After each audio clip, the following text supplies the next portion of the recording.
ugly as things are sometimes, or as good as they look, it's just good to play against somebody else and to see with real officials and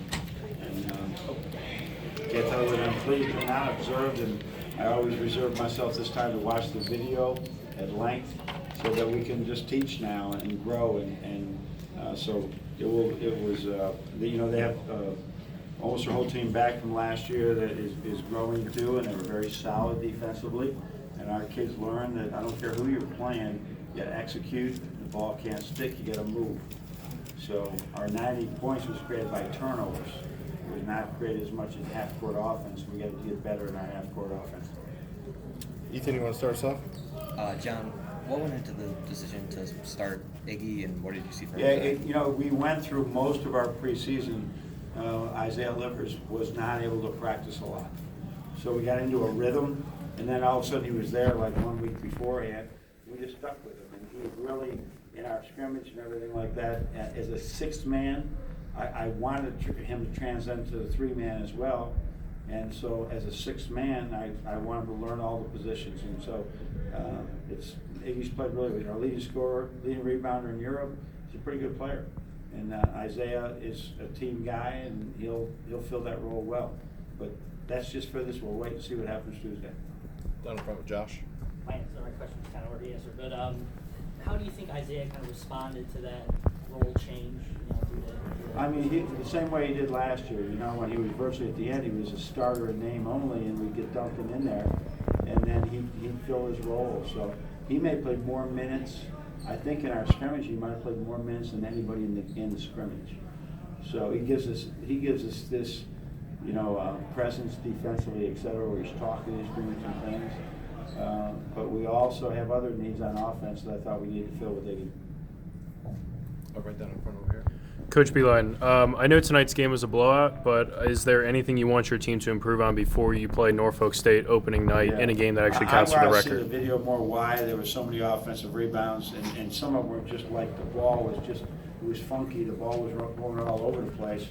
But we have to be, we got to get 50-50s better. And I blame that on myself. I blame that our scout team does not crash the boards as hard as the Big Ten will, and I got to get them to do that. So there's a lot of things, that we have to clean up. But I didn't like the number of extra possessions. I do like that the three-point shooting team only got 11 threes or 13 threes off, and one of them was, or one of their makes was when we had gone to the deep bench where our guys are still learning to play. So that would probably be one of the other things. And then the ball stuck several times today, and that's always going to happen. It's always going to happen. We just got to do it less and less every game. Stay here with Jacob. What do you think is the next step for Iggy on offense? For Iggy? Yeah. I think probably get comfortable with all the calls that are coming his way, and that's another. He'll play both positions, but he's got.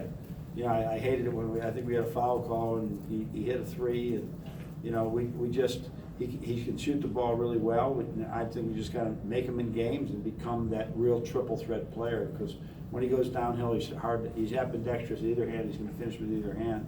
So the next step is to slow down, have the threat of a jump shot, which he really has. He just hasn't done it yet in any of these games anybody's seen. Chris?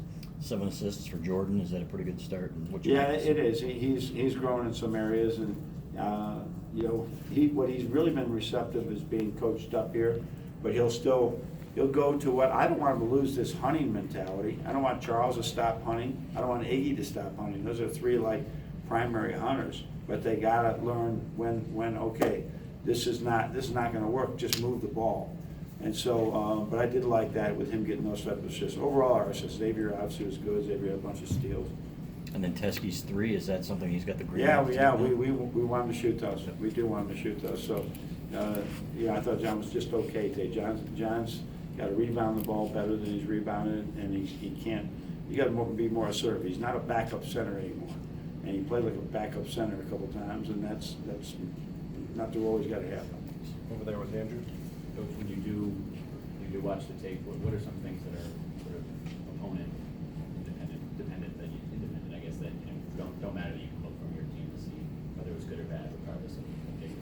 Well, the one would be boxing out. I mean, are we really making an attempt at? We had 2 illegal box outs, so those are things we're going to have does it look to it, though you can't hear it? What was our communication like with things? I mean, we did hold them to some points, and they figured ways to score some points at different times. And then offensively, I don't care who you guard, they did some different things with the ball screen, and all of a sudden it was my turn, and I don't think we hardly scored ever when somebody said, okay, they did this, now just move the ball ahead, and we cross, and I'm gonna make my own. I don't think we ever scored at all. And we had 4 charges in the first half, 4. Where those are things that, I don't care who you're playing, you just can't drive into people. Stay there with Zach.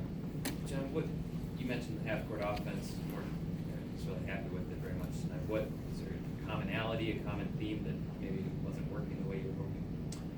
Yeah, I think that I watch video more. We got to cut harder, we got to set better screens, we got to throw better passes. So I basically sit there and watch the video, or watch the game, and then I said, all right, I know I'm going to see that tomorrow, and then we teach from it. But that's just, the ball's just got to move a little bit better than it did today.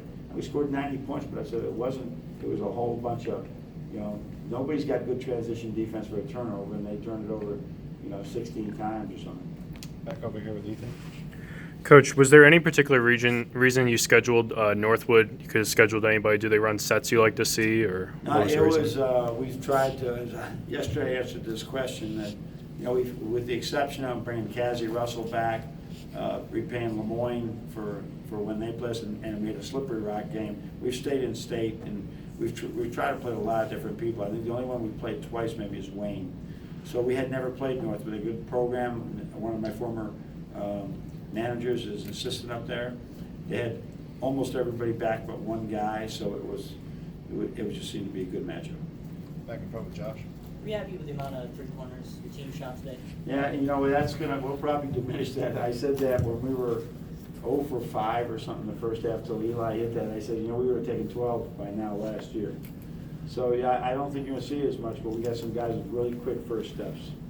So, but at the same time, we came out with good numbers. So we're going to continue to grow in those areas without question. We've been really shooting it well in practice, but the volume guys, we don't have the volume guys we've had. And I said before, Muhammad was never a volume guy. It took him years to acquire that trait. Where Duncan came out of the womb shooting, and Mo did as well. So none of these guys that we have except Jordan Poole probably had that mentality walking in, and we just got to, as they learn the game and learn what's a good shot for them, because also it's got to be a good shot for Michigan. We got time for a couple more. We'll go with Teo. John, you talked about wanting John Teskey to be more assertive. Yeah. How do you balance that with also wanting him to stay out of foul trouble? Because he had 3 fouls pretty early today. But some of his fouls are like just one's a posture and stance,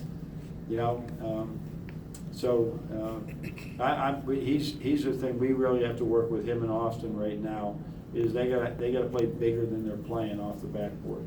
And they know it. They absolutely know it, and they got to play bigger than that.